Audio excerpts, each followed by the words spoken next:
Well, hello everyone, and welcome to the Baltic M&A Outlook conference, our yearly conference, which sums up where we are with the M&A markets every year. And we are more than happy to welcome everyone, even though remotely again, for the second time. Hopefully the last time we're doing it remotely, and we do hope that we will soon be able to see all of the market participants who are normally eager to hear the news and share the prospects of the M&A market in the Baltics in live presentations and interactions.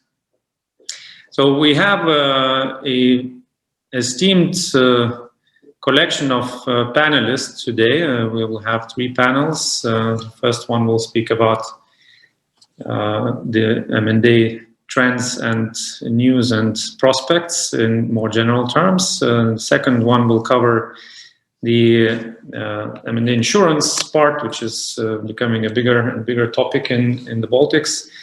And the third one will add to the e-commerce developments in the M&A market with recent acquisitions and this very active area in the Baltics.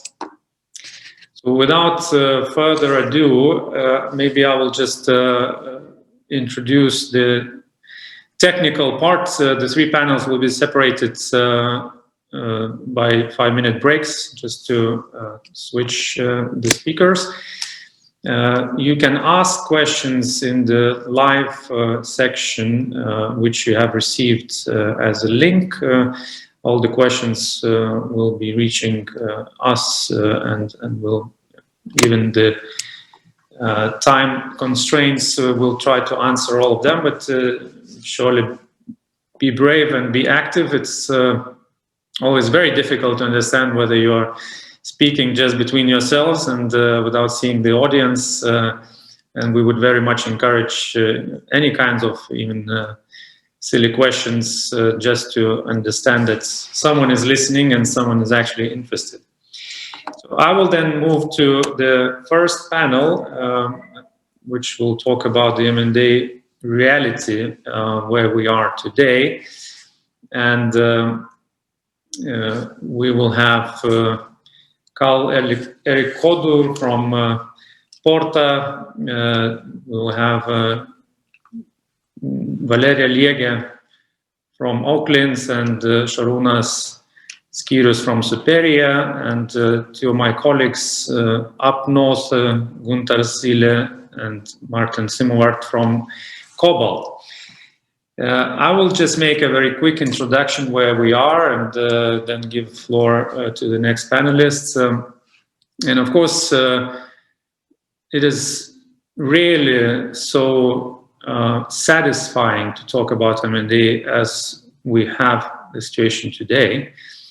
In the whole of the world, more or less, the last quarter and the fourth quarter of 2020 were pretty much miraculous quarters for M&A. You can see in the graph where we are. We had the best 2 quarters if we compare to the last more or less 14 years. And this is the worldwide situation.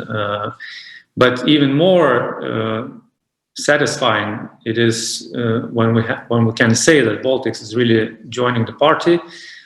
Not all the regions were that successful, that active, but Baltics was definitely one of them. It is pretty much resembling what is happening in the Nordics, which is another region where activities of M&A were extremely growing compared to the previous periods, and we just had an explosion of deals, especially the first quarter of 2020. So we will talk about this in more detail. Obviously, I'm just happy that we have these good news, and the prospects look not bad at all. The only issue I'm really having today is that while we have to make these presentations, there's a lot of activity behind the doors, and we are kind of pushed around by the clients to not waste time on things like conferences. But nevertheless, I'm happy to be here, and I hope we can be useful with our insights on where we stand with the M&A. So I will then move to Carl Erik. Can take it further, please. Sure. Thanks a lot, Elias. Yeah, I agree with you that the start of the year has been indeed quite active in the Baltic M&A market as well, similar to the global trends. And as you can see also from the slide here, that value of the deals, the blue line, the value of the deals announced in the first quarter this year has been already at a similar level to what happens usually in the Baltics in one full year, excluding the exceptional 2018. So, but because the Baltic market is that small, then I think it's not that useful to try to see like big trends in just the quarterly swings, because it's true that several large deals took place in the beginning of this year, but I think it's also a bit of a coincidence that they happened just now. For example, we were lucky to help clients Fortum and Mid-Europa to sign 2 large transactions within just a couple of weeks in March, but work on both projects started actually a couple of years ago. Yeah, I think that's just my overall like observation about the deals. But regarding the M&A environment, there are a couple of things that maybe strike out at the banking market that we saw that during the outbreak of the pandemic about a year ago, that banks quickly limited lending and took a conservative view. It varied a little bit from bank to bank, but in general, we saw the conservative atmosphere pretty much until the end of last year. But in the beginning of this year, we saw the banks opening up again for business and becoming actually quite aggressive with the financing offers. So I think that also has supported the M&A market. And a couple other things that I think inflation anticipation, that's something that is increasingly on the mind of the investors, and inflations are seeking for inflation protection to at least partially hedge it, and that has helped to boost the valuations, and I think especially in the infra sector. And yeah, also regarding the execution, I think Martin will talk about that a little bit more later, but I think it's clear for all the parties involved in the M&A deals that people have quickly adopted to the new reality, and all this, conducting all the stages of the M&A process actually remotely, organizing virtual site visits and management presentations remotely, and so on. So we lose out a bit of the human element, unfortunately, but at the same time, it's making it much more efficient with less trouble. Yeah? I think these are my observations.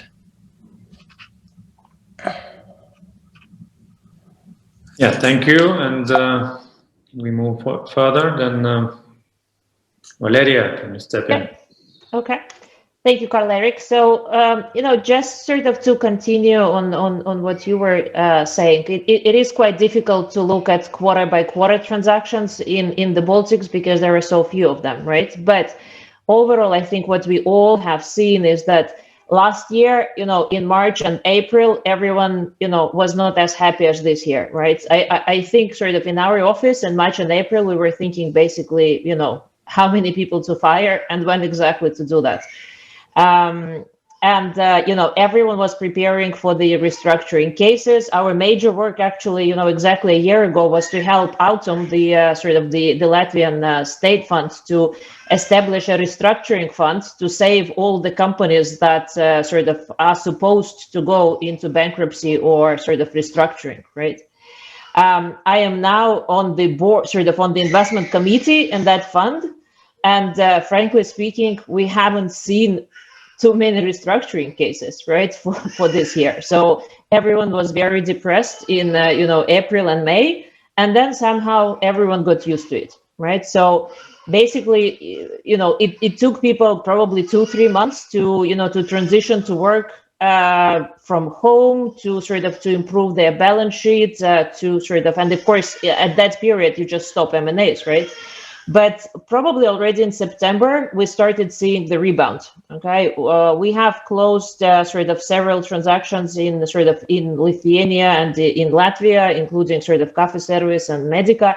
And of course, again, as Karl-Erik said, it's not that they were there because of COVID, right? They were there before. They just did not happen in the in the first quarters because of COVID, and then they happened, right?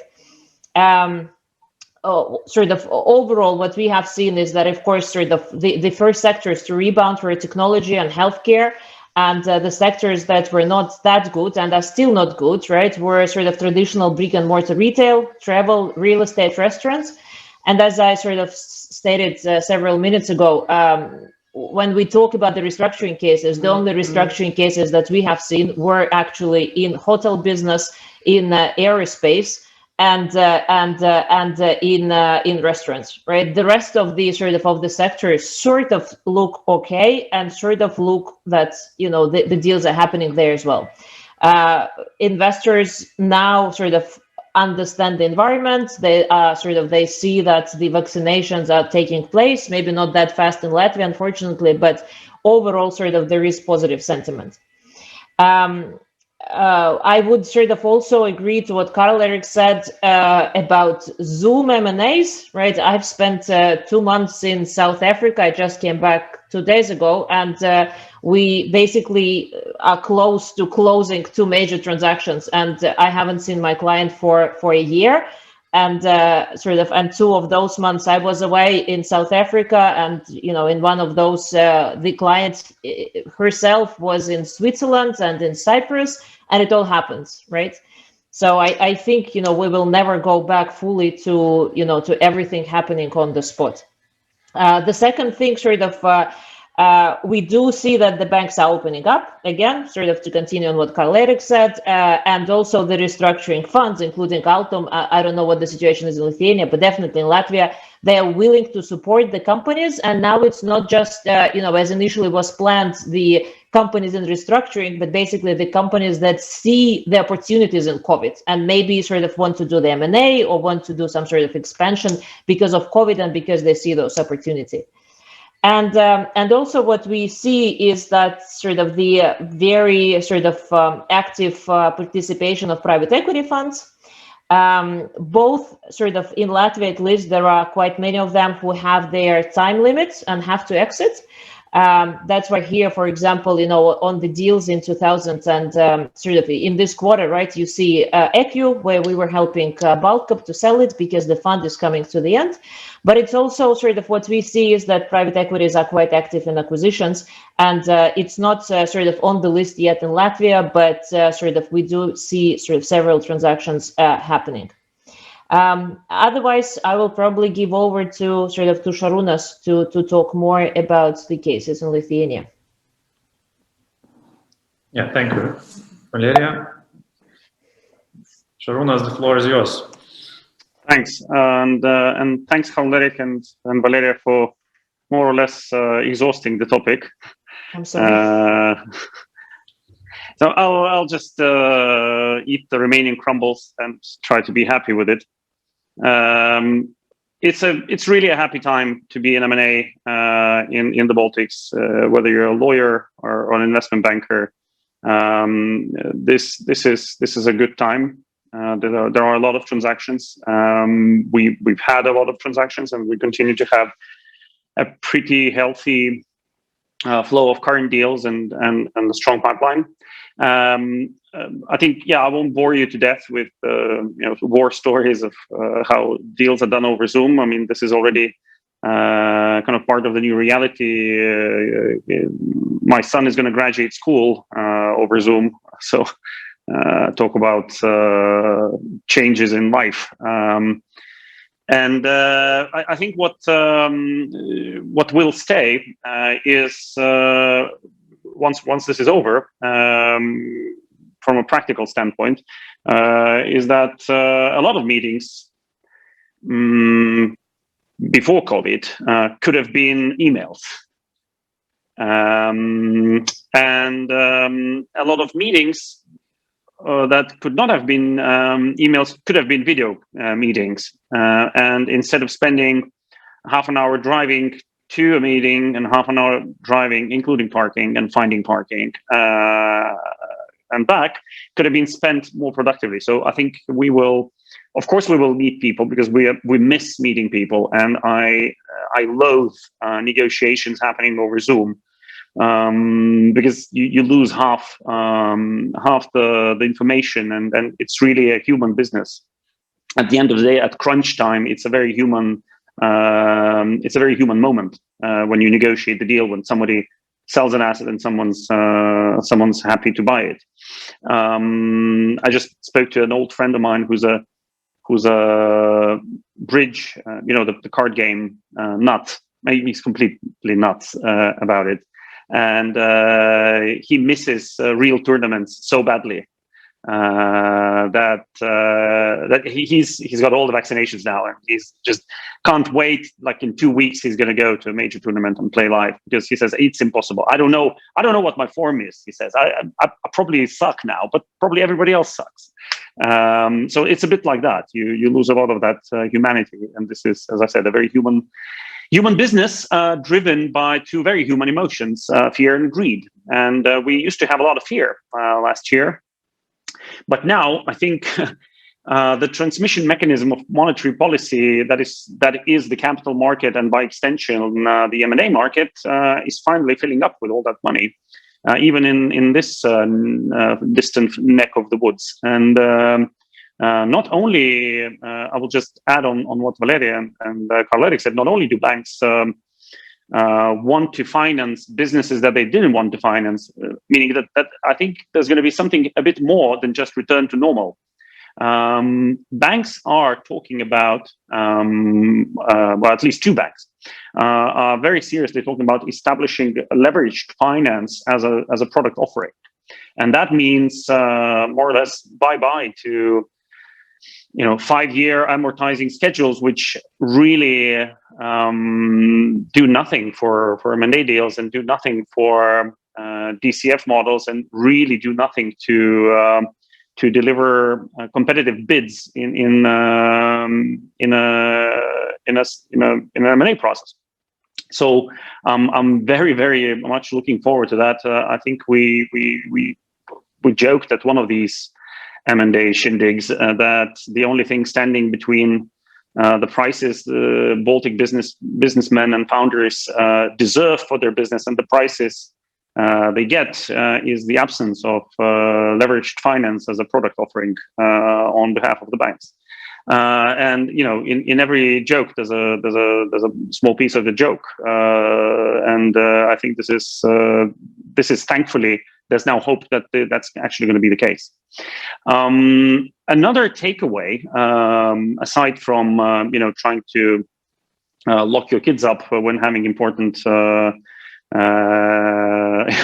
calls, is that cybersecurity, which of course was a very important thing, also in the light of GDPR and related diligence questions and specific indemnities and whatnot that started cropping up in deal documentation. Cybersecurity is actually a very important topic to address, even in terms of what is your sort of standard hygienic checklist for preparation for a deal from a sell side perspective. So when 10 years ago you would maybe be able to convince a moderately sophisticated industrial business owner to conduct legal and financial and tax vendor due diligence. Right now, in addition to, if it's relevant for the sector, you could have like, environmental and technical. But if you're dealing with personal data, cybersecurity audits and white hacker attacks, actually I think will become the norm before going into the deal. Because if you expect sophisticated North American or Western European buyers for your business, and if you're handling large amounts of personal data, you should be prepared to expect that this is going to be a topic. And Zoom is not the only digital item on the M&A agenda. I would just finalize with that. And to wrap up, looking at the first quarter of 2001, I'm very happy. I want to use this moment to congratulate Karl-Erik and by extension Adomas and Julius with a fantastic quarter. Well done, guys. I hope these are the last deals you do this year. And I think this is going to be a very good year for all of us. Thanks. Yeah, thank you, Šarūnas. And I see Guntar's, I think, ready to explain what's really happening in the legal world of M&A.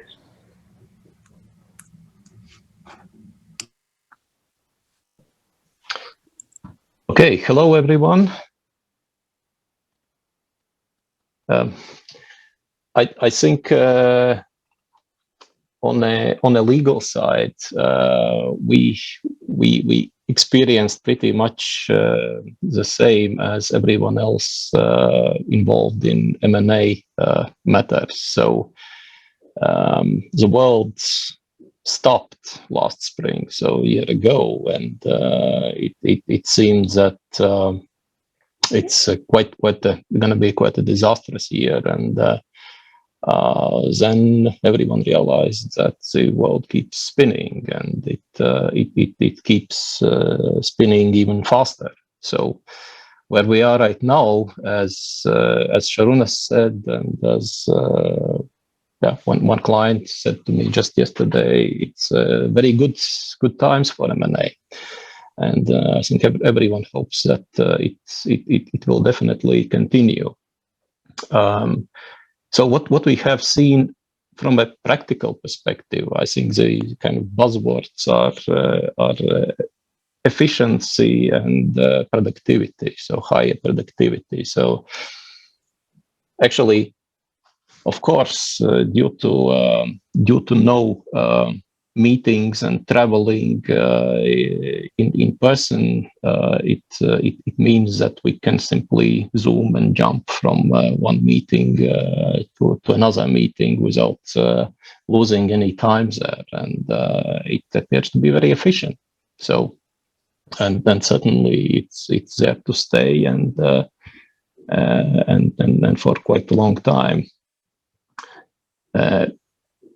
On the various kind of our daily work involving due diligence matters and working on transactions, I think to a large extent not a lot changed actually, because I think in the Baltics we were very much already prepared to the online environment and working in a digital environment more and more.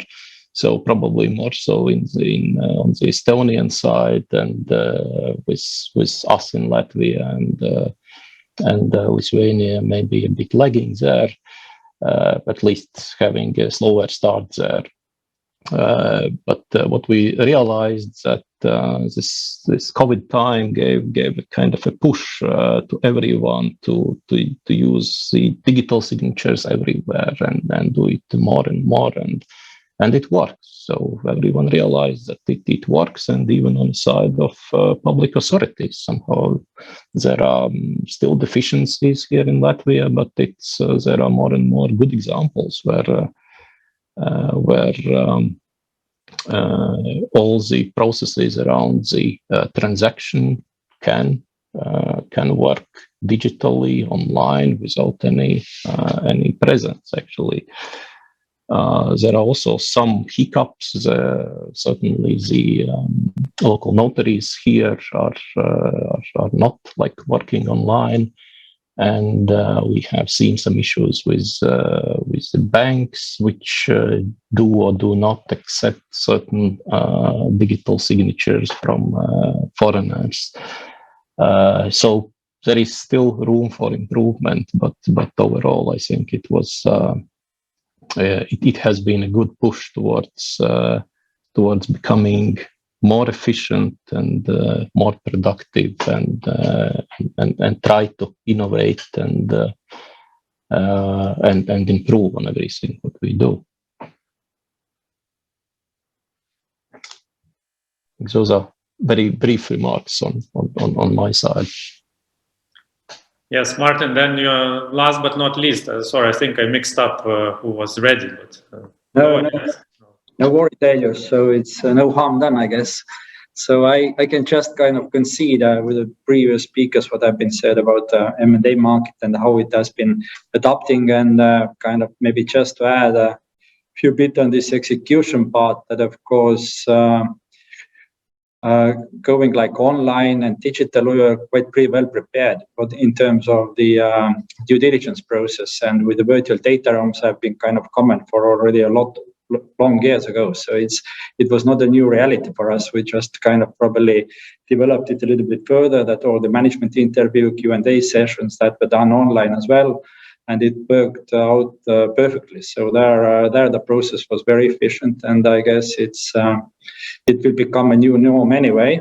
But what we've been, I think, really like a bit of lagging, or what's kind of maybe not been so efficient, has been the negotiations. Of course, it's possible to do via Zoom or other means, but I guess what Šarūnas mentioned is what really we miss is this kind of personal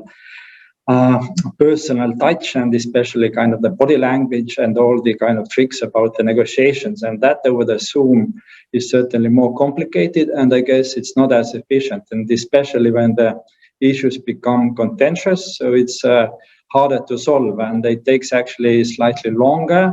You cannot kind of wrap up everything in one room, sit with the counterparty and the client, and complete the SPA overnight before signing. So it's these things we've been missing, and this process probably not as efficient as I said, but everything was possible. So it's all the deals have been done and signed and completed. So but we'll probably want that life back, because that's very much what's in our blood, and we would really like to get back to the face-to-face negotiations. That I've been missing myself the most as well. When it comes to signing, then yes, there is kind of all digital processes available from the e-signatures in some countries, then the DocuSign, etc. So that's not been a hurdle. Sometimes, of course, the closing mechanics, there we have seen kind of complications, because these rules differ in terms of transfer of ownership, certain formalities with the commercial registry especially. That's more like a post-closing issue already, where the foreigners needs to kind of involve notaries in that countries, and in COVID situation that simply was taking too long time, because the notaries in some of the countries were not working at all. So there have been complications, but all those have been overcome. So everything is possible, and human beings were very able to adapt very well. So I think if we even face further difficulties, we'll be still able to adapt. But I hope we'll be at least back to certain normality sooner than later. Yeah. Yes, thank you very much for your good thoughts and the optimism. And it seems that this a little bit of burnout for Zoom meetings is really happening. But while we are all very busy, there's probably not much time to think about it. But I have a question. Maybe someone has already experienced any problems with the Zoom deals. Because obviously we know that there are certain issues concerned with that. So not just the negotiations that are more difficult, but certain information sharing and fixing certain agreements. Now we don't have kind of shake of hands and things like that. And it's probably just a matter of time when we will face certain conflicts, because the deals were made purely by remote relationship. And can anybody mention an example already that this has happened over more than a year now?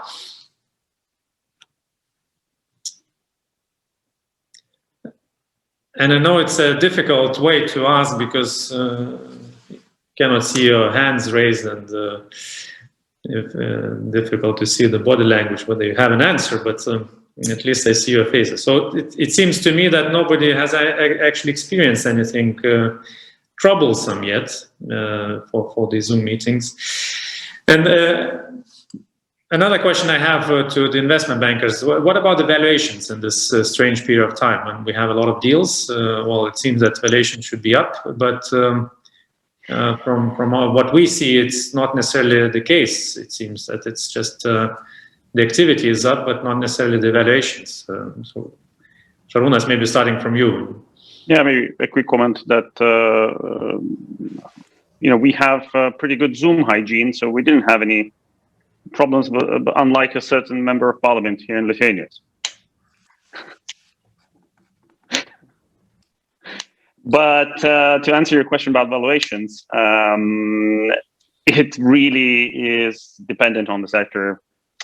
If it's if a sector or a company is perceived as a growth company in a COVID resilient, or even a COVID, as Taleb would call it, anti-fragile, such as, for example, healthcare, valuations can actually be pretty high and more or less on par with peers across the sea and in Western Europe,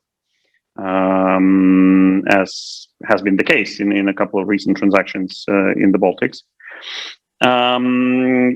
Also, when we say valuations, we by necessity simplify perhaps beyond the point of usefulness, and it very much depends also on how particular companies have performed during the worst of the lockdown, and it sometimes can look as though valuation has increased because you're looking at some sort of unadjusted numbers of 2020 cash flows or earnings. But what really, and I'm speaking just from experience. I'm not trying to draw any broad conclusions, but we have never looked and paid so much attention to what is called the run rate result as we did in the last 14 months. So I guess that's my quick rough comment. Valeria, next to you, valuations. Yes. I can actually sort of give several examples that we have sort of seen over the last year, right? So as you know, the stock markets returned to the high valuations quite fast, right? So there was a dip in the stock markets, and then sort of everything came back, which means that, the sellers are actually referring still, to the stock market, pricing the companies at a similar level as it was pre-COVID. So the sellers were not really willing to adjust, right? So what we have seen in several cases, the negotiations just stalled for some period of time because the seller was not willing to sort of to go down. The buyer was not willing to pay because, you don't know how this thing ends, right? And then the negotiations resumed somewhere in September, October.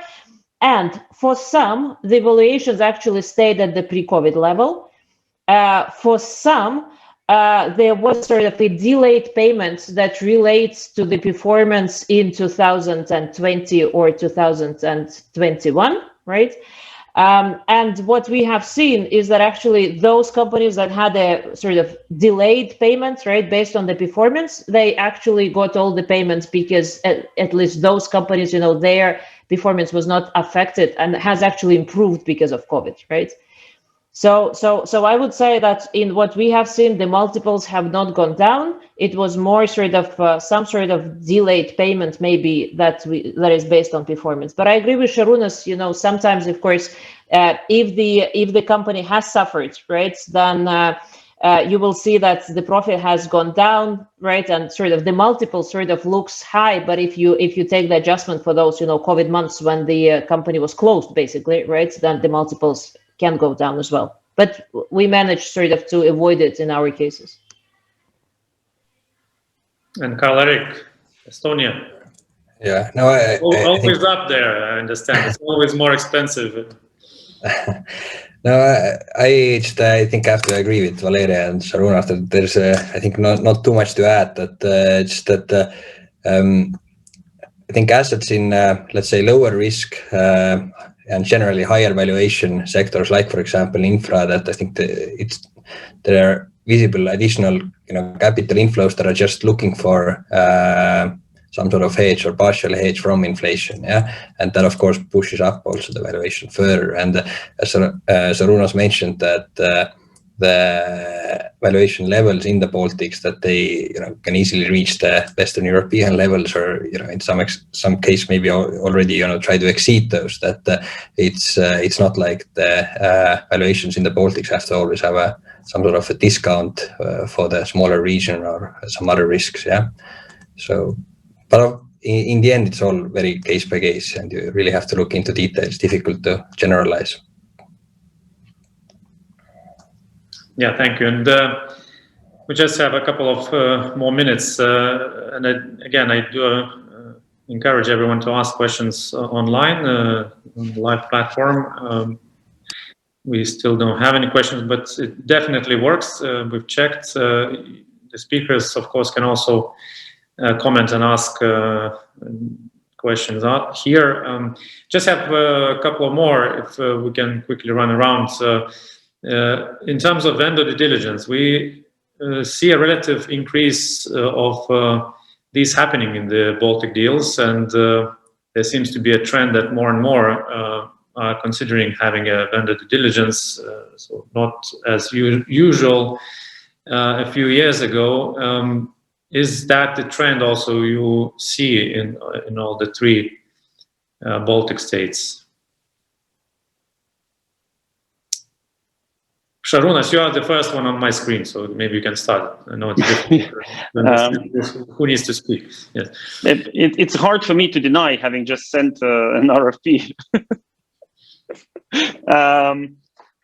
I think that for deals above a certain size, it's kind of considered really bad form not to have vendor due diligence. And I think all the, let's say, the private equity funds are very experienced buyers and sellers of businesses. And I think that they have a lesson or two to teach, let's say, the business owners and family owners of businesses that do this once or twice in their lifetime. And I think that whenever PE funds sell assets above a certain threshold, I would say it's 15 to 20 million euro EV, that financial, tax and legal is more or less sine qua non. You must do it. If you're not really investing in the process, there's a lot of potential for embarrassment. There's a lot of potential for value leakage between round one and round two. You yourself want to know if you know everything about your own business, and it makes auction situations, which is the holy grail of investment banking, much more likely and actually only then possible to execute to the fullest maximum potential. So this is a relatively small investment for potentially many tens of times fold return. Valeria? I agree. We have seen sort of growth in the number of vendor due deals.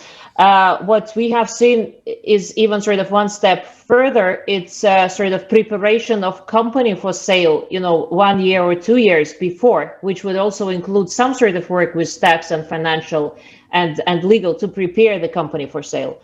And as Šarūnas mentioned, of course, the price, which is below 100,000, is definitely sort of worth it if you are talking about sort of EBITDA that will be then multiplied by a number of 5 or 6 or 7, right? So I think also the seminars like this, they educate people, so the business owners, not only the PEs but also the business owners, are now sort of understanding what is the value of the vendor due deal, and it's easier to persuade them to actually pay for that. Okay, thanks. Erik. Yeah, no, I think VDDs have always been important for any proper competitive process, especially, and I think no big changes there.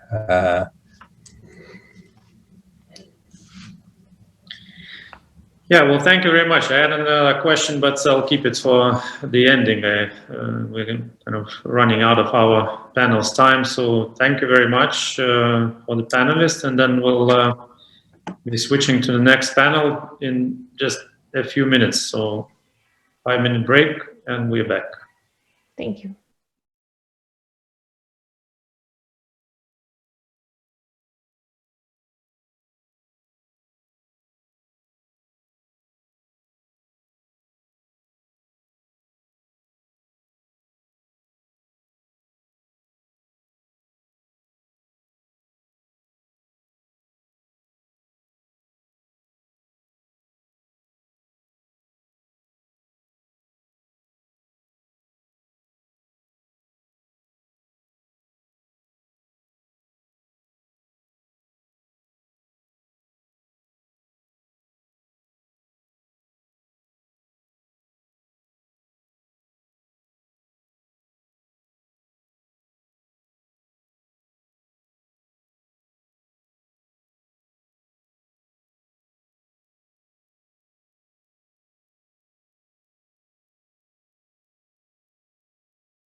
Hello, everyone.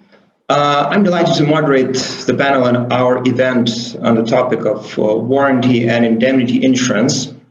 So while we are used to a variety of insurance products in our business lives and personal lives. The same is increasingly true for the transactional market too. So although it's not a novelty at all in the US or Western Europe, M&A insurance is still picking up space in the Baltic, but it's already here. It's finally becoming a necessary topic, I would say, at least for discussion between the parties in large deals, say 15, 20 million in deal value. With this product to become hopefully available for smaller deals too, as the market develops. I'm glad that we will be able to hear the news about this insurance product from market leaders, and I would like to welcome our honorable guests from Marsh, the leading global insurance broker firm, which has a very well-developed specialty for M&A insurance, including actual experience with working on deals in the Baltics.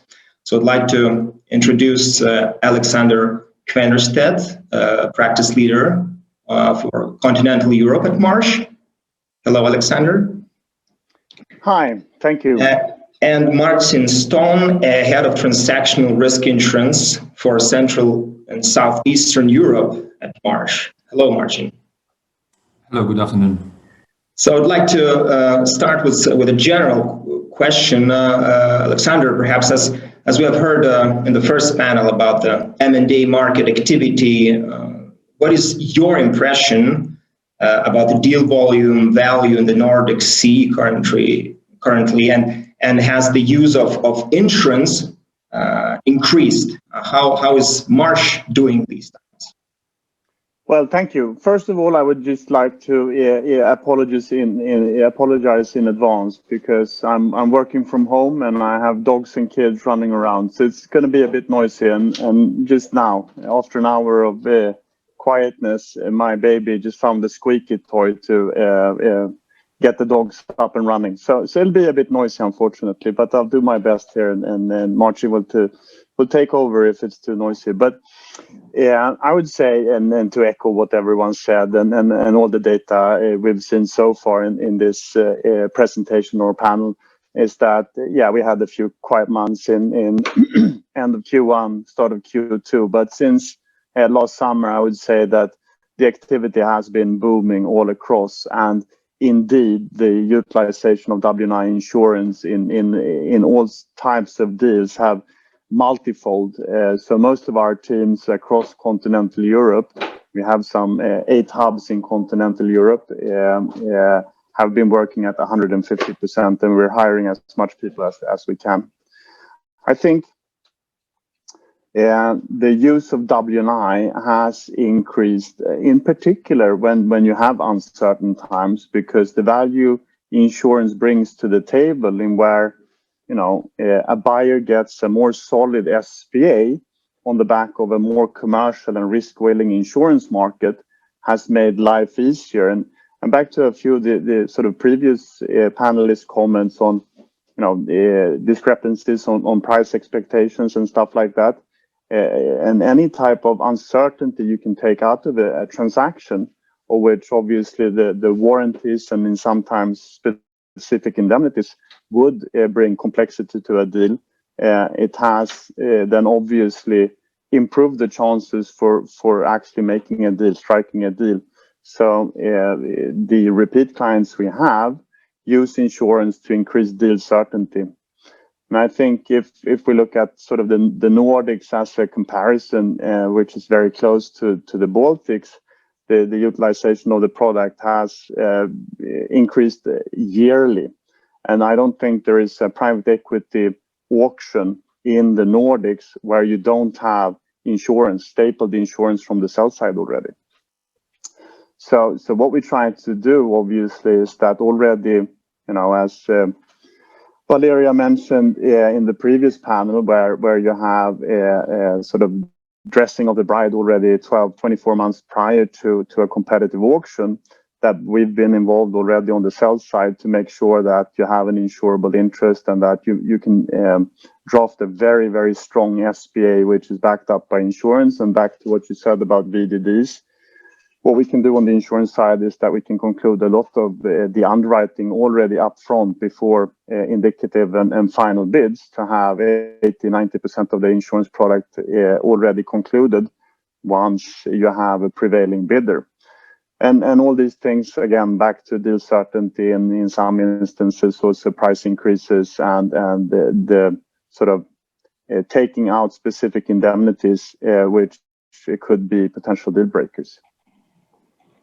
Thanks, Alexander. As you mentioned, in Nordics, deals in PE probably don't even happen without some kind of participation or application of this insurance product. In the Baltics, our market is becoming more and more familiar with II insurance each year. But can you or Marcin mention some trends or products that are relatively new in Europe too, and therefore might be still unknown in the Baltics yet? Should we bring up the slides perhaps so we can discuss around those? Sure.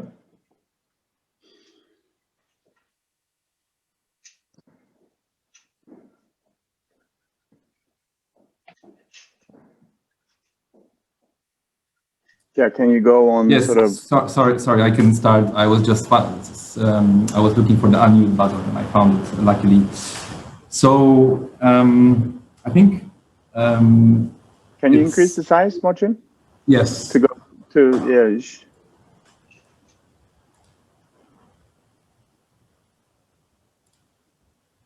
Is it better now? Slightly, yeah. So I think it's. But I don't know if it shows. Sorry, but that's part of the production. I don't know if the audience can see the slide. Can they? Yes, I think we can. Sorry.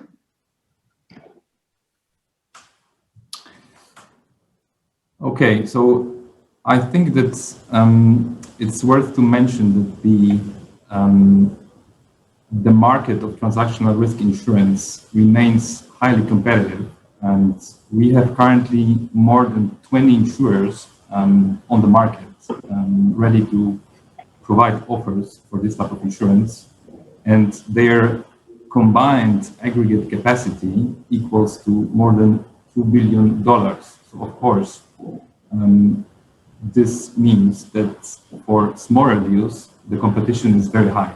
And this is of course favorable situations for the buyers of insurance, and this has several implications. So, for example, insurers are now turning more and more to jurisdictions which historically were not necessarily on their radar, like for example the Baltics or the wider sea region. So their appetite to insure transactions from this part of Europe is higher, and of course it has also an impact on the scope of cover. So we see the coverage being expanded, and actually, as I think Alexander was alluding to, insurers are generally more flexible and more commercial in terms of liability than the sellers are in the underlying transactions.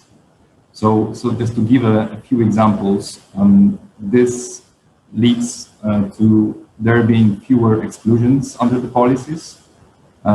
This also means that the policy periods are being extended and are being longer than in the underlying sales agreements. Insurers are willing to accept lower deductibles, and even for some types of transactions, sectors, or warranties, they're willing to accept no deductibles. There are also a few interesting enhancements available on the market, such as, for example, new breach cover.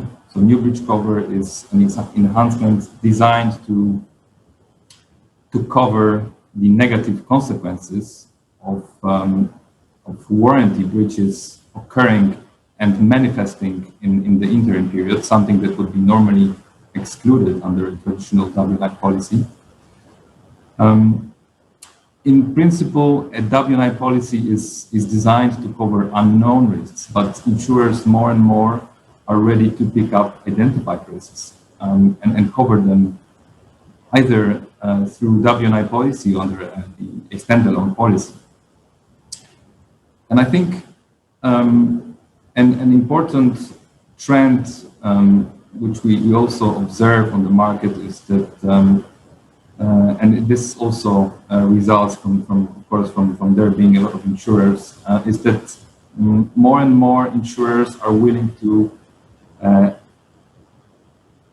accept wider definitions for the purpose of the policy than in the underlying selling agreement. So I think that the most important example is the definition of loss. So insurers in some instances can accept a wider definition of loss than the sellers. And another very important development that we see now, and especially now in post-COVID times, is the rise of, as we call it, fully synthetic policies. So by synthetic policies, we mean policies where the underlying sale agreement does not contain any warranties. So the warranties that are being insured are being drafted solely for the purposes of the insurance policy. This is especially common for transactions where we have sale of distressed assets or targets. And finally, we also see the rise of so-called contingent liability risk policies, including tax policies. So these are policies which, unlike W&I, have been designed to ensure, identify risks. It can be either a risk related to tax liability or a pending litigation, or maybe a subsidy given to the target company. And such policies are designed to cover risks that are normally not very probable, but if they materialize, they can lead to very severe consequences. Martin, so insurance is a useful product to facilitate the deal before it is signed, so to move it forward. So, but of course, we might come eventually to a stage where a claim is filed. Yeah, this situation which no one wants, but it might happen sometimes. So, although we have no local statistics, frankly, in M&A deals for the Baltics, for instance, from our experience, in those rare cases, I would say, where the parties actually find problems after closing the deals, they are mostly related to unpaid tax and some related liabilities. So can you share your Marsh experience, or perhaps some research done on what type of claims are the most common? Yes, sure. Maybe I can start with that, and then Alex, I think, will also have important contribution here. So indeed, based on our in-house study that was based on a 10-year period from 2009 to 2019, we have analyzed the profile of the claims and notifications under W&I policies in the cases that we helped our clients with insurance, and two areas stand out. So of course, as you mentioned, this is tax and financial statements. So these are the two most popular warranty breaches that lead to notifications under W&I policies, and I think Alex can also add some valuable input to that. Yeah, sure. Yeah, no, and I think there's something interesting in this slide. This is notifications and not claims paid, which are two different things, but tax and financial statements would be typically the two areas where you have a warranty package which looks the same from the one deal to another, and there is sort of no possibility to do a deal without covering tax and financial statement warranties. So it's quite an interesting finding to understand that these are the areas where we get the most notifications, where you have the most standard type of warranties. In terms of actual claim settlements, users, I fully understand that you don't have the sort of claims experience when it comes to W&I policies in the Baltics, but I would say it's also similar to what you would see on an underlying deal without insurance, and it is similar to that. I've had the opportunity to conclude about 100 million euros in settled claims in Northern Europe, of which a couple of them are public.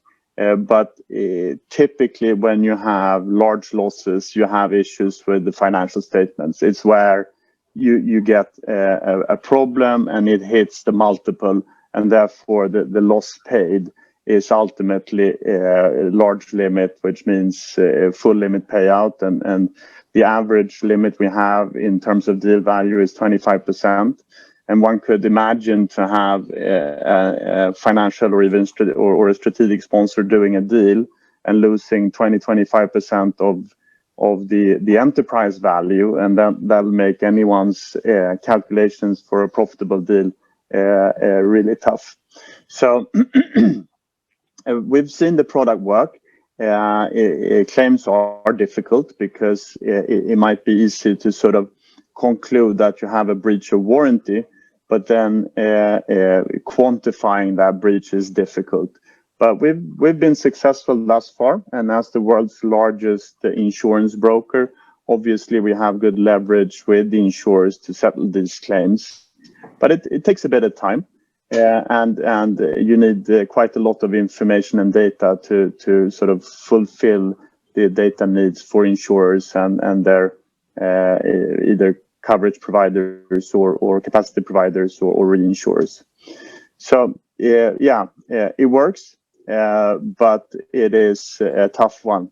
But it would be the same, I guess, if you have a buyer and a seller disagreeing on specific provisions in the SPA.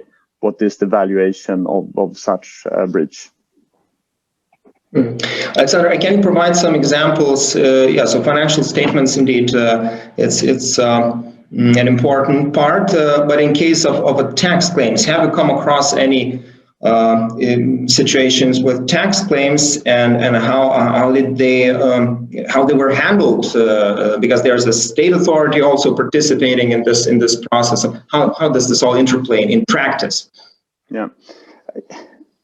Yeah, most of the claims we've settled in terms of evaluation are on financial statements, but indeed we've seen tax claims, and tax claims might be more sort of frequent. However, it's usually a bit easier because you have sort of a third party, i.e. the tax authority, coming back and saying, here's our revaluation of your taxes. So it's more of a sort of pocket claim than anything else. However, the issue we have on tax, I would say it's tougher beforehand, and it's tougher in underwriting, because you need to also evaluate, what information has been disclosed, and should the buyer have been aware of such a breach of warranty using the right resources. And I would say also taxes is the one area where insurers typically are the toughest when it comes to proper due diligence. You need to do, for all material jurisdictions, you need to do a tax due diligence, and you need to look at all different tax classes, employment taxes, corporate income tax, duties, and etc., to get it covered. So, and can you mention, Alexander, any examples where you can say straight away that the parties should not expect the insurance to pick up that type of tax claims? So just to know what you can expect to be well, you obviously have the typical exclusions, which are general for the industry, like transfer pricing. If you want to have transfer pricing covered, then you need to have a really comprehensive transfer pricing study, and most likely you would need to have a specific policy on it, because it's such a wide area of potential issues, and And to do for a multinational company a transfer pricing study, which is correct, it's virtually impossible if you have all the sort of interrelated tax authorities in there. The other one being secondary tax, and which is not relevant in all jurisdictions, but in most, if in particular you have a reorganization or a carve out. And then ultimately sort of loss of deferred tax assets, which is also generally excluded, as in most tax jurisdictions, you would lose the benefit of deferred tax assets when you have a change of control. So those areas would be typically out of cover. But going back to what I said before, I think the major issue we have in our transactions is lack of due diligence. And I think, we need to work closely with the buyer or the seller, whomever we're working for, including advisors and financial and tax advisors, to make sure that we have the appropriate scope for the tax due diligence to ensure that we have it covered. And that's why why we're hiring tax experts, partly to help on the W&I side, but as Martin mentioned previously, that we do more and more tax insurance policies standalone. So indeed, it has to be understood by all potential users of this product, both on the buy side and sell side, that you can insure only what has been well diligenced. So you cannot just do some kind of high-level DD and expect a strong policy, insurance policy on that. So you indeed have to be quite diligent and careful in how you review the documentation of the target company. So it's indeed an important part of the transaction.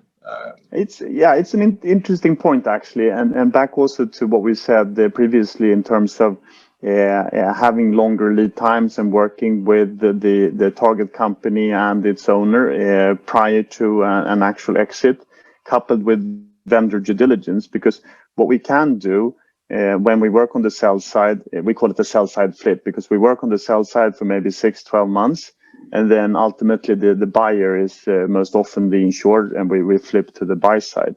But where we work together, having an insurance company already in underwriting, reviewing all the vendor due diligence material, including on tax, but in all areas. And typically what we do in such a situation is that we ask the insurance company to provide us with a sort of a gap analysis between the vendor due diligence and what they would expect a buyer to look specifically at.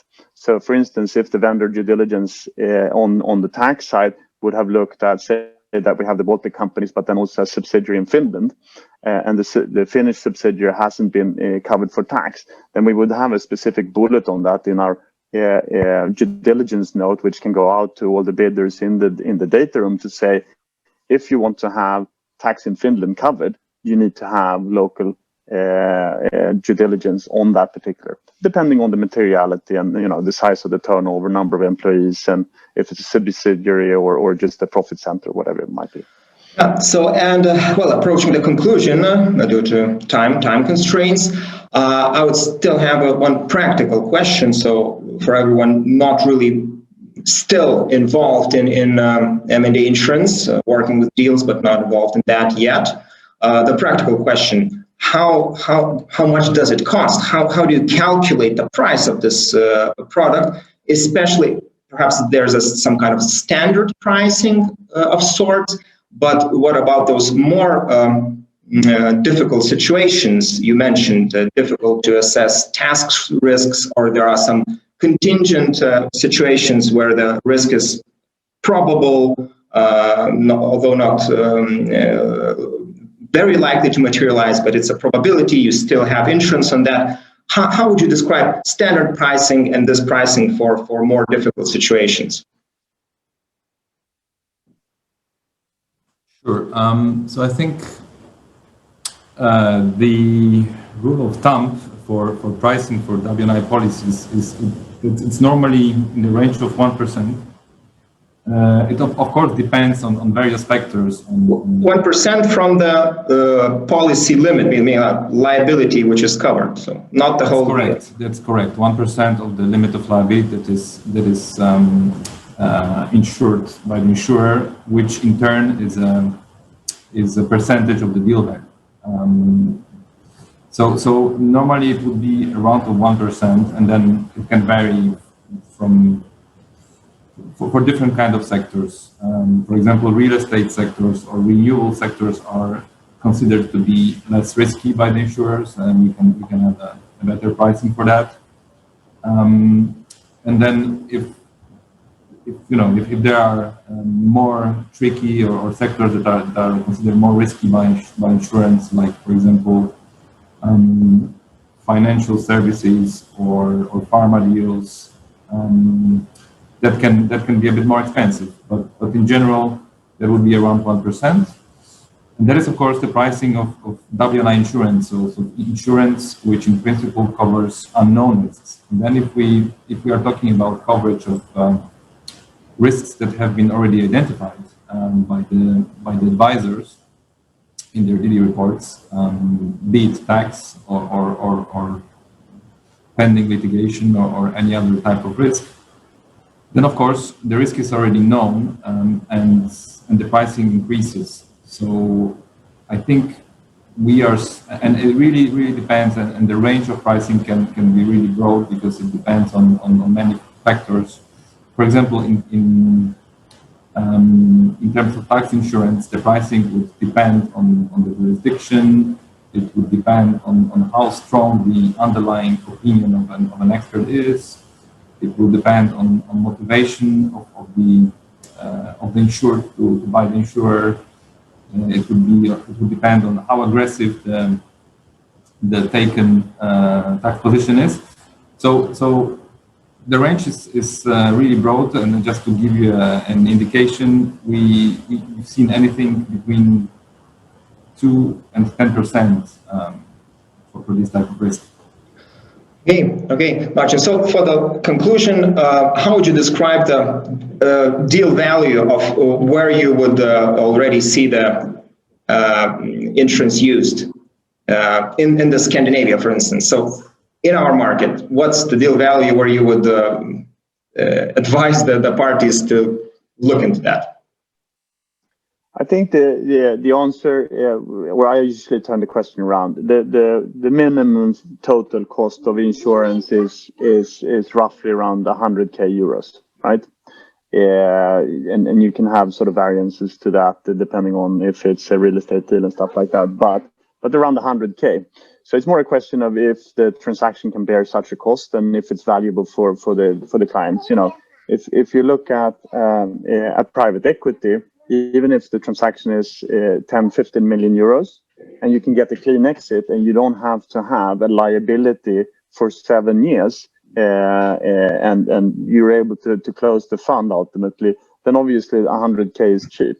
So, but we see transactions from 15-20 million and upwards, and then just as should you strike gold, any one of you, and have a really whopper deal. We've done deals up to 1 billion in coverage. So on the lower part, it's indeed already very manageable for the Baltics as well. So thanks, Alexander, Marcin, for your valuable comments, and we're switching now to the third part of the event. Thanks. Thank you so much.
Better?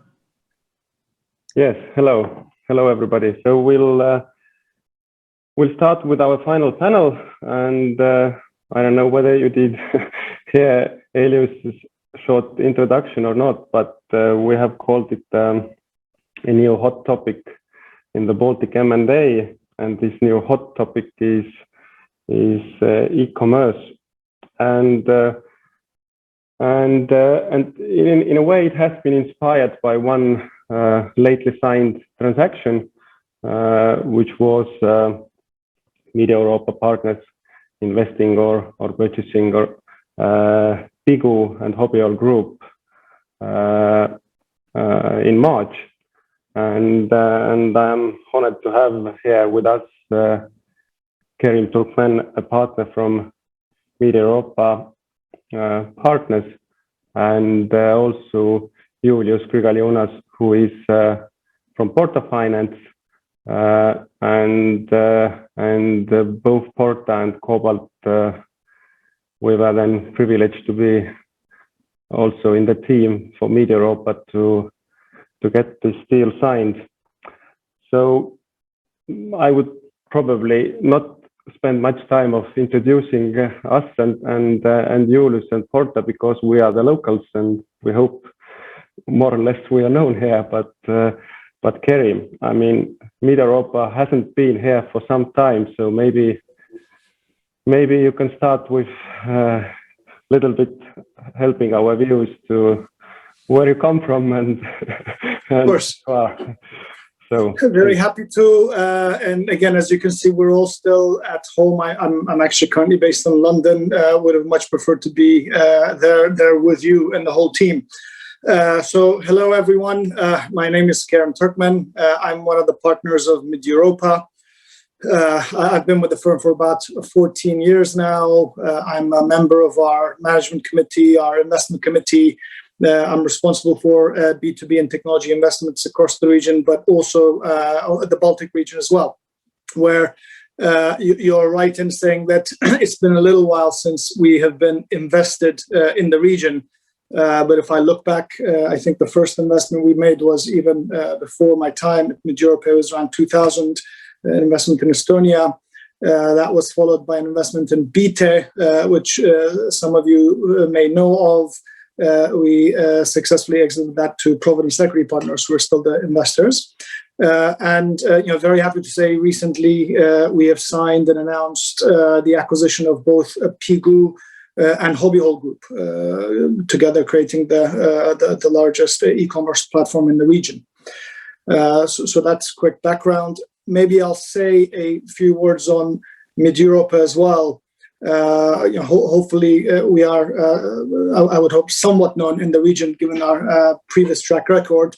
But for those who may not know us, we are a leading private equity firm, the largest private equity firm focused on the Central and Eastern European region in general. So that covers Baltics, starting from Estonia, Latvia, Lithuania, through Central Europe, all the way down to Southeast Europe. Over the last 20 years, we've raised about 5 funds, totaling just over 5 billion. Normally we have around 1 billion of equity capital to commit in each cycle. Our deal range is anything from about 50 million equity ticket to over 300-400 million euros. We do try to cover the entire space. And we've invested in pretty much all the countries that we cover, including the Baltics, over the last 20 years, having done some 40 investments.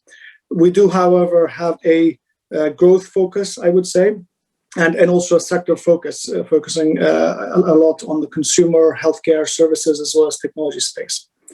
So that's a quick intro, but I look forward to the extensive discussion coming as well. Yes, thank you, Kerim. Maybe to continue with that as we so to say, as you said, and I mentioned that you haven't been for a while found anything interesting here. So why Baltics and why now, and what is your kind of, I mean, fresh experience of the market and then the kind of general transactional landscape here? So What are Absolutely. the impressions? So very good question, and I like it because I generally have positive things to say about the Baltics. This is a recent investment, but as you, your colleagues, and certainly Julius and Porto would know, we have been looking actively at the Baltic region for since the beginning, but certainly in the last few years, and we have a positive view of the region. The number of deals we do are probably not as many because we tend to focus on the slightly larger end of the mid-cap market, I would say.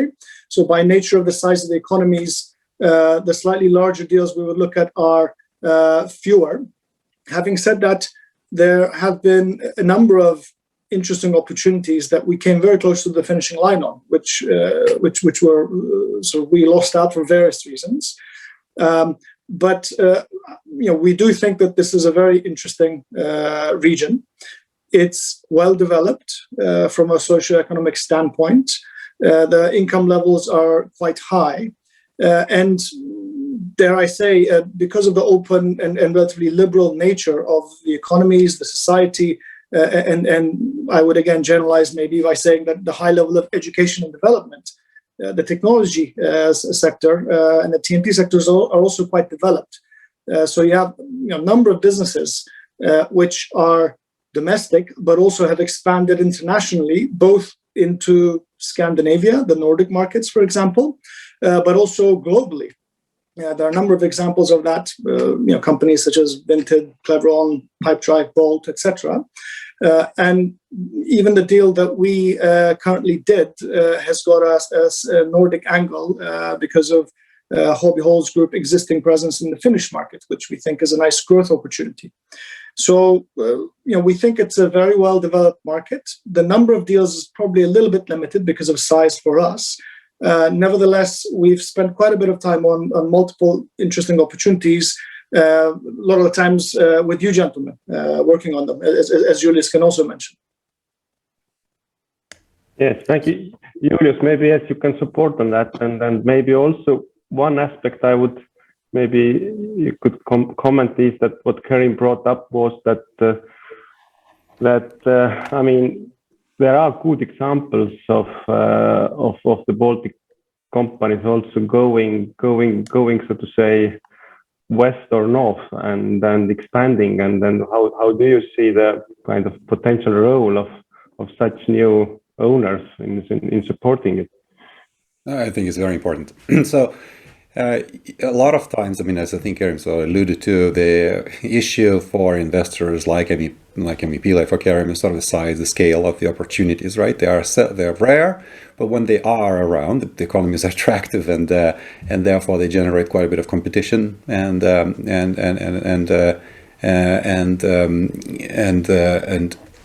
sort of, they come and go. So therefore, it is very important for sort of the scale for the local companies to gain enough scale, not just to attract good investment from experienced investors, but also to get the muscle to grow outside of the Baltics. And that's, I think, the one of the key thing that I think is an issue in the Baltic states is sort of the scale of the opportunities. So they grow, they're sort of growing inside the three Baltics for a while, and they're the capital they can attract, or sponsors they can attract, are usually local or somebody who's already present.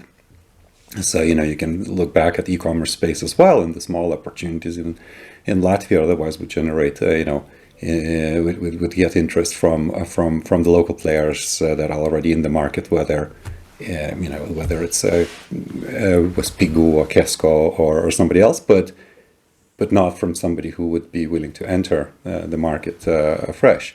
So therefore, I think it was quite an interesting opportunity that not only the local private equity funds, which are also important, but also then larger funds with more experience in e-commerce could come and help the companies grow once it was possible to combine a couple of them into into one transaction to make it more feasible. And they can then benefit from the experience that Karin brings from their other investments and take it to other markets and not just attract capital, but actually grow and create more value together. Okay, thank you. Well, Karin, maybe elaborate more on also, before maybe kind of hitting the main topic or the kind of e-commerce as a kind of investment area, but the more general topic on the kind of competitiveness of the Baltic market also for you. You said that you have been looking around for some time, and so is it so that it's, although it's a small market, then actually it's rather competitive for you to, the local funds have been growing quite a lot.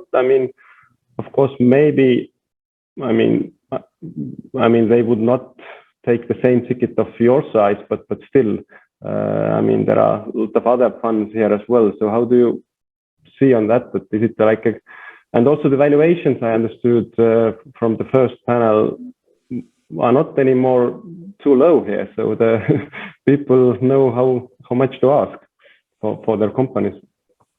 Yes. So specifically on competition, for sizable, high-quality assets, there always is competition. Just thinking through our experience in some of the deals we looked at carefully, the competition we face is normally from international, larger, mid-cap or large-cap players, to be honest. We do see that not just in the Baltics, but throughout our region. Above a certain size, I think there's a fair level of there will always be a fair level of competition for a good quality asset. This is always the case. How do we counter that? At the end of the day, we are regionally focused. I think this gives us an edge because we cover our region specifically, as opposed to, let's say, a sort of global view, which means that we are closer to local players. And on top of that, we do have sector focus. We have had that for over a decade now. So specifically on the most recent example of Piggy Hobby Whole Group, for example, we were an investor in the sector, e-commerce sector, way back 5 years ago with Allegro, which was a very relevant and a very successful example for us. You probably will have heard of Allegro as the leading e-commerce platform marketplace in Poland. Recently successfully IPO'd, worth, I believe it was over 15 billion recently. So that was a very successful investment for us and has given us a lot of expertise. It's not just Allegro. One of our more, again, recent investments was in Displate, which is a global e-commerce platform, much more of a niche player in metal arts space, but operating globally, selling globally. So we try to use this combination of both, local presence and contacts with sector know-how to compete effectively against others. There will always be competition. There's a lot of dry powder out there, so this cannot be escaped. But at the same time, just to give an example of the Pigu scenario, that was a deal we actually started working on before the pandemic began. We developed various relationships with all the counterparties. As you very well know, it's a very long transaction to execute with tremendous complexities involving multiple parties. That deal never went to market. That was an exclusively negotiated bilateral process with a good level of complexity. And we were able to do that for an attractive business such as that because of our local relationships. Yes, that was actually my kind of, you already started to answer my next question was about the kind of e-commerce sector in the Baltics and the kind of the specific transaction also that was it a little bit like, yes, you said that it wasn't, but that is the sector in a way a little bit like pandemic driven in that sense that this sector logically, well, at least myself as a consumer, I see that probably it started to boom a little bit because of the pandemic and well, maybe just, also Julius, you can support for some kind of general comments on the Baltic e-commerce market as such that But is it already consolidated? Is it still very fragile, or how do you see it? Yeah. I mean, as elsewhere, I mean, we got probably, as you mentioned, probably 10 years of progress in 10 weeks or so, right? So that's something which obviously accelerated immensely with the pandemic, but the trend was there before, as Gary mentioned, and we started looking at the sector with him, way before it started, the pandemic started. Now, I mean, the sector is, I think, Pigu, a combination of Pigu and Hobby Hall is great, and it creates a very sort of excellent platform, on which makes it much stronger. It's of course there's other players in the market and consolidation and other entrants, and in terms of other platforms, I think we see that there's AliExpress is probably one of the other more biggest competitors to us, and there's global players which are also sort of around here. So it's not it's something where we from sure the company will have to keep its eyes open to the competition going forward, but it does create a viable sort of local platform that is going to work well, I'm sure. Whereas we obviously also have other kinds of e-commerce, like it started with Vinted and maybe even Baltic Classifieds Group, which both attracted quite good investments into them, which are Vinted is a sort of a sustainable fashion thing in Baltic Classifieds Group was also a very, very attractive transaction. So that the sector has been there, it's been competitive and been interesting. The other, the platforms, in terms of platforms, Pigu, as I mentioned, is great, but there's maybe there's other competition, and then you have these omni-channel players, like electronics retailers, like same Stanukai, with Kesko, with DIY, who are also and also sporting goods retailers that are trying to use their physical stores and in combination with e-commerce, which cannot be neglected. I think more globally, it's been seen that people that just focus on e-commerce tend to be more successful. But the omnichannel model is also, I think, one that is to be looked out for. And then you have other sort of combinations of people like VP with VP Group with with the food delivery, pharmacy e-commerce channel, with their mall sort of aggregator, the Strobos. So you have Strobos, Barpohora, and Eurovaisna, which are is a strong competitor sort of there as well. In Estonia too, I think you have malls which are also offering the offering sort of similar service to like Astri, I think, sort of to their tenants. So everybody's trying to find their space in this sort of in the e-commerce world, and because with so much progress in the last during the pandemic, everybody had to embrace it one way or another. So I think that the sector in the Baltics is obviously growing fast. There are leaders that will emerge. I'm sure Pigu will be it, but there's competition. Yeah, Kerry, maybe you can take it further. That how do you see, and in a way, I mean, how much you can open, so to say. What was your investment case in that sense, or is your investment case? But where do you see it all takes you? Yes, look, I'll try to give some highlights. Maybe not going into too much detail, but the investment thesis, covers various things I mentioned earlier. So we're a believer in the region. We think it's a good, strong region with very good fundamentals. That's a good start. We are a believer in the future of e-commerce. I think at this point you'd be crazy not to, given what we've gone through. But as I said, our first investment in the sector was over 5 years ago. So we have been for a while, and we've seen the model being implemented. We think that we are backing a very strong platform, particularly with the combination of the two businesses we're investing in. That by itself is an important development at the outset. And we have a strong view of the capability of the existing management team and the platform, the IT platform, and the infrastructure that the businesses have. So I think this puts us in a very good place in a growing market, where ultimately we just have to make sure that, obviously we do the right things and we don't do the wrong things.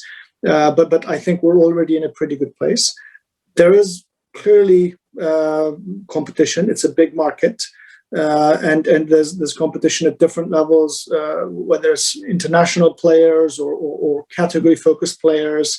So this we are aware of, but that's fine. I think it's a big market, and many players can make a profit. From our side, we see various themes in terms of plans. We will certainly invest in the customer experience and the offering. Within Allegro, for example, there's a lot of work done on focus on categories, on removing frictions from the whole end-to-end customer experience and the purchase journey. Recently more investment into logistics. So all of these areas, we have a playbook which we plan to implement, and we think that there's good progress that can be made. And M&A acquisitions is another area. Ultimately, we have a standalone business case, but there are various opportunities both at a horizontal level, i.e. other e-commerce players focused on categories or otherwise, but also on the vertical level where you can expand into the value chain, into logistics and payments, for example. So we have a number of sort of acquisition ideas as well. I should highlight our base case is based on the existing platform, which is strong enough, but we have both organic and inorganic growth opportunities in front of us. Yeah, and so I understand that Allegro is a very kind of positive experience you have. So do you see that this? I mean, definitely would use your experience with that. I mean, maybe interesting from Tallinn, looking out of the window here to the Finland direction. Then Hobby Hall has been historically a very known brand in Finland, and I mean, I think in Estonia everybody knows it, and it has been a little bit like forgotten, I think, in Finland as well. So is that something also that you would strongly support in going up north then? Absolutely. I think our core is the Baltics. That's where we have a very good presence and platform. But Finland is a material footprint we have in Finland. We are not the market leader there, but it is a much larger market than any one of the individual Baltic markets. It is a richer market. So we do have plans to expand there as well. And I think this is a natural theme that we've seen before, even in other sectors in the Baltics. Given the size requirement that we have, as I said, almost all opportunities we look at are pan-Baltic, operate in the whole region, but quite a few of them plan to or have already expanded into the Nordics. This is not just in e-commerce, but also some of the other investments that were mentioned earlier. And do you see that this consolidation, is it like kind of a logical step forward, or is it also only because of the kind of global giants, so to say? I mean, you even sometimes don't see them, but they're everywhere, so to say. No, for sure. I think absolutely you're referring to people like Amazon, Alibaba, and the threat from them. Any e-commerce investor, player, any retailer has to take that risk very seriously, no question about it. And it's one of the first questions we would ask ourselves. Ultimately, it is always a risk for them, for such large competitors coming into the market.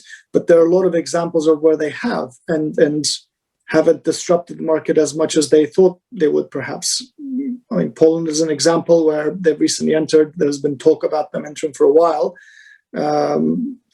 ultimately, so far, people can see the impact. And then in other markets in Latin America or in some areas of Europe, where like in Holland with bol.com, there have been and there are local champions who remain very strong in the face of international competition. I think you have to try and be more local to cater to local needs and also have strong local infrastructure and distribution and logistics capability. And then you would be able to withstand such competition. I should also mention, the Baltics are a good market, but they're also fragmented. So you have a population of probably about 6 million people speaking 4 different languages. That by itself is a difficulty to be able to offer 4 languages, descriptions, to cover that market effectively. Is not always the highest priority item on the list of some of the global players. I would argue perhaps it's actually sort of quite low at the bottom in terms of priority markets to enter.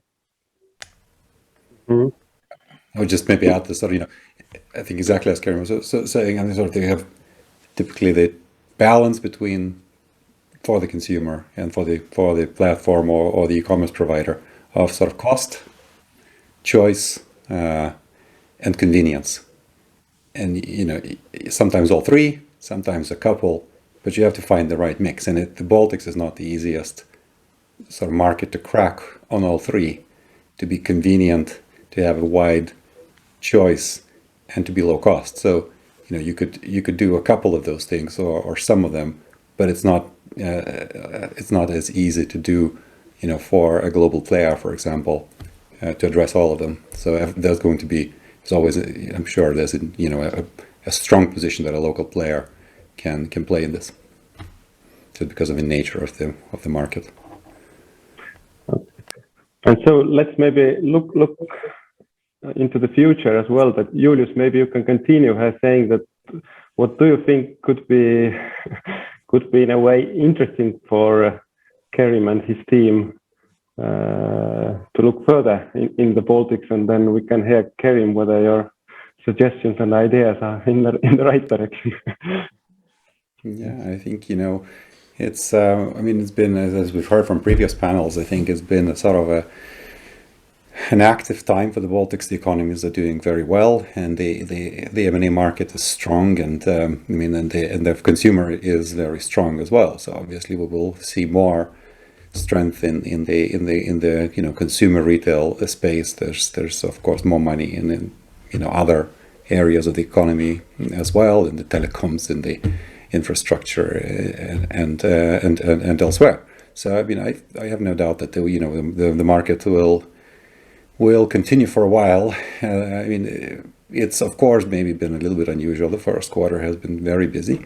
But I wouldn't say that it was a complete outlier and we will go back to low volumes or something. I think there will be other transactions, and it's the more the markets are bigger now than what they were.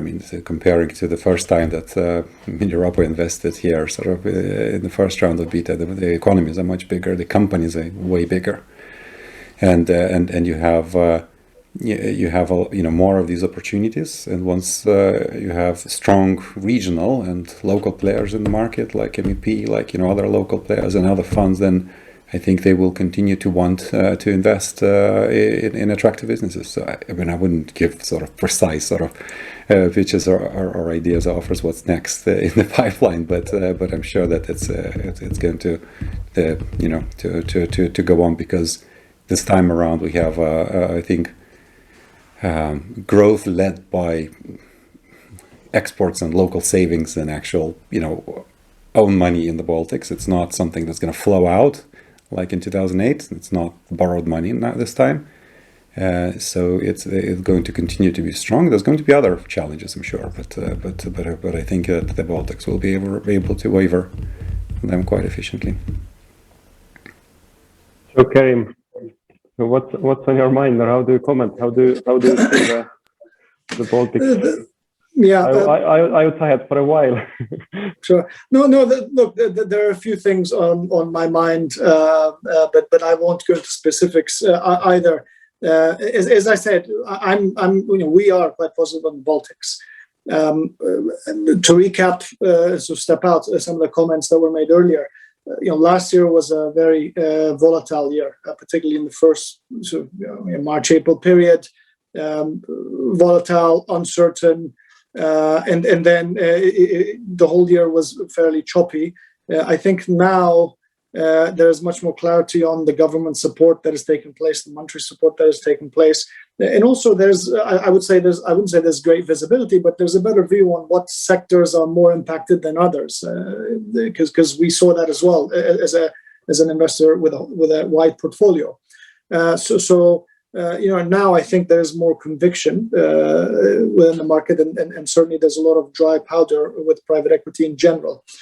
From our side, we were active during the pandemic as well. So we did 3 deals, 2 of them in e-commerce, 1 of them in software. So there was an obvious slant towards sector that are more resilient in such period. We are now just over 50% invested with our 5th fund, going into the 3rd year investment. So we've fared quite well, and we're very much in investment deployment mode. Baltic specifically, both are interesting for us, both in terms of bolt-ons to the Pigu Hobby Hall Group, but also a few other potential transactions that we've known about and have tracked for a long time. So for us, it's let's say some normal operating procedure to be in touch, regardless of whether there's an auction process or not. And yeah, I mean, without giving any specifics, I think certainly there will be good investments being made in the Baltic region, as there have been over the last 12 months. Yeah. Okay, thank you, gentlemen. That was a very good positive note to, I think, to wrap our discussion up. I have actually one very kind of specific question to Karim, just to combine our 2 last panels. That the last one was about warranty insurance and WI insurance.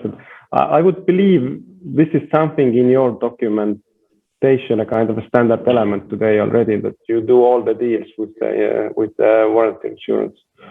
Yeah, look, this is a standard part of the toolkit. I think I remember looking at this product back in around 2000 or so, where it was still relatively new, where certain jurisdictions that we operated in Central Eastern Europe were still exotic, and there was a huge price premium. We've come a very long way since then, and I think there's a lot more intelligence and know-how about the product, both on the seller side and the buyer side. So I think it's I mean, dare I say, pretty standard to use. It's not necessarily used in every single occasion due to specifics, but it's a standard part of toolkit. The question, and I didn't ask this during the panel, perhaps luckily or not, I don't believe we've ever had a chance to test the product, in the sense that I don't believe we made any claims, and I always do ask myself, how useful is the product? I think it gives you a peace of mind, but I haven't heard of it being tested many times either. So in a way, are you paying for peace of mind? Is there, has it worked in practice? That's an area that I would be curious to learn more about. But certainly, it's a part of our toolkit. Yeah. Thank you, Karim, and thank you, Julius. Elius, do we have any questions, or would you like to kind of close it? Yes, I will just try to wrap up. We have exceeded our time limits already for the questions. So just a few thoughts that crossed my mind while listening to all the panelists. And there's a lot of positivity, of course, in the market. And I hope this will stay. There are no signs for that not to extend to at least this year. The positivity is also to large parts in the type of the deals, because we don't see any stress sale or really not significant distress sale events, then we don't have restructurings. Last year when we talked about the same topic, we were predicting a significant amount of bankruptcy restructurings, not immediately, but maybe beginning of this year. That never happened, and this is of course a very positive sign also for the M&A, because M&A market participants, I think, are the ones that like positive deals more than they like the so-called negative deals. The other thing is efficiency. That is very apparent that is happening. I think we had made also estimations in our office. Our efficiency level has increased significantly.